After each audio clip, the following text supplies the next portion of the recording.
میں ایک دفعہ صبح نماز کے بعد واک کے لیے نکلا، واپس آ رہا تھا، مجھے ایک بڑے میاں نظر آئے ریڑھی پر کھڑے ہوئے، سفید داڑھی سفید پگڑی۔ ریڑھی والے عام طور پہ ایسے نہیں ہوتے ہیں نا، تو میرے دور سے وہ نظروں میں جچ گئے۔ جب میں ان کے قریب سے گزرا تو میں نے ان کو یوں دیکھا، ویسے ہی مجھے اچھے لگ رہے تھے، سفید لمبی داڑھی سفید پگڑی، تو میں نے دیکھا وہ یوں کھڑے تھے ایسے،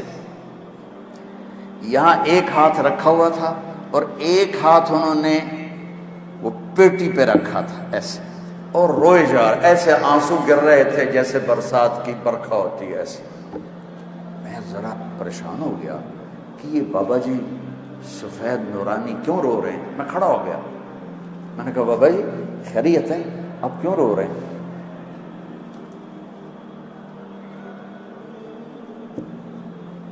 اس نے میرے سامنے سیبوں کی ریڑھی ایسے پلٹ دی،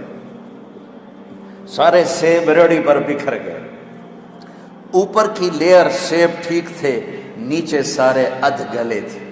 کوئٹہ سے سیب آیا، یہ پیٹی لگانے والا ایک ادنا مزدور اور اس باغ کا خریدنے والا ایک میڈیوکر اور اس کا بیچنے والا بھی ایک متوسط، کوئی وزیر اعظم نہیں یہ کر رہا، وزیر اعلیٰ نہیں کر رہا، کوئی 22 گریڈ کا سیکٹری نہیں کر رہا ہے، لیکن اس نے کس کو جا کے ہٹ کیا کہ ایک نیک شریف غریب آدمی کا سینہ چیر لیا اور اس کے آنسو یوں کر کے کہیں۔ میں نے یہ قصہ ہزاروں دفعہ سنا ہے اور ہر دفعہ میرے سامنے اس کا چہرہ آتا ہے، میرے آنسو آ جاتے۔ وہ کہنے لگا بیٹا میں بہت غریب آدمی، اس کی بہت نے ایسے مجھے چیر دیا، بیٹا میں بہت غریب آدمی۔ میں ایک پیٹی سیب لاتا، وہ عصر تک بک جاتا، شام کو میں تازہ آٹا لے کر اپنے بچوں کے لیے گھر جاتا۔ آج کسی نے میرے بچوں کی روٹی مجھ سے چھین، جس قوم کی پستی یہاں تک پہنچی ہو، میں کس کس شعبے کا گلہ کروں؟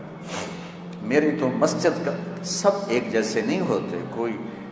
برا نماز، پانچوں انگلیاں برابر ہیں، بڑے اعلیٰ وکیل بیٹھے ہیں، بڑے اعلیٰ جج بیٹھے ہیں، بڑے اعلیٰ ڈاکٹر بیٹھے ہیں، بڑے اعلیٰ علماء بیٹھے ہیں، بڑے اعلیٰ مزدور بیٹھے ہیں، لیکن اندھیری رات ٹمٹماتے چراغ اندھیروں کو دور نہیں کر سکتے،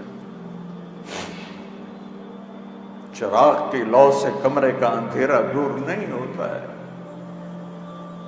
مائیں سینہ کلیجے جلوا کے بیٹھی ہیں،